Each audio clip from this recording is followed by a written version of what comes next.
Hello మామ, welcome back to the new video. ఈ వీడియోలో అయితే చైన్ క్లీనింగ్ అనమాట. మన కాడ అయితే డబుల్ స్టాండ్ అలాగే పెడక్ స్టాండ్ కూడా లేదు. అందుకని చెప్పేసి నా సైలెన్సర్ కింద అయితే బ్రిక్ పెట్టి మేనేజ్ చేసా. పర్వాలేదు, వీలైతే కొద్దిగా గాలనే మూవ్ అవుతుంది అనమాట.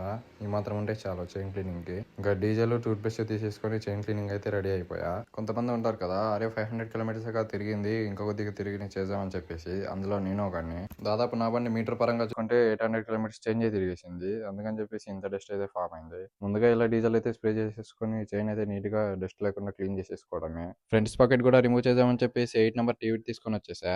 ఇవైతే చిన్న చిన్నగా ఉండడంతో నెట్ అయితే చాలా తొందర అయితే పెట్టింది, జామ్ అయిపోయింది. ఏమాత్రం స్లిప్ అయినా అంతా వస్తామే. చూసుకోవచ్చు, నేను 800 కిలోమీటర్స్ తిరిగినా కూడా ఎక్కువ డస్ట్గా అయితే లేదు. అందుకని చెప్పేసి ముందుగా డీజిల్ అయితే కొట్టేసుకొని నీట్గా టూత్ బ్రష్తో క్లీన్ చేసేసుకోవడమే. ఇంకా అలాగే ఫ్రంట్ పాకెట్ కవర్ కూడా క్లీన్ చేసేసుకున్నా. ముందుగా డీజిల్ అయితే స్ప్రే చేసుకొని ఎక్కువ డస్ట్ లాగుంటే దాన్ని అయితే క్లాత్ అయితే క్లీన్ చేసుకున్నా, సరిపోయింది. చాలా మంది అయితే బైక్ ని రన్నింగ్ లో పెట్టేసి చైన్ క్లీన్ చేద్దాం అనుకుంటారు. పొరపాటున కానీ ఆ మిస్ చేయకండి. ఎందుకంటే ఏ మాత్రం పొరపాటు జరిగినా మీ ఏలు అయితే కట్ అయిపోయే అవకాశం అయితే ఉంటది. ఇంకా చైన్ అయితే డ్రై క్లాత్ తో నీట్ గా క్లీన్ చేసేసుకొని ఫ్రంట్ పాకెట్ అయితే ఫిట్ చేసి చైన్ క్లీనింగ్ అయితే ముగిచ్చేసా. లూప్ బట్టలేదని ఆలోచిస్తున్నారా? లూప్ అయితే ఉంది కానీ దాంట్లో అయితే స్ప్రే అయిపోయింది. నెక్స్ట్ వీడియోలో అయితే చూద్దాం. ఉంటా బాయ్.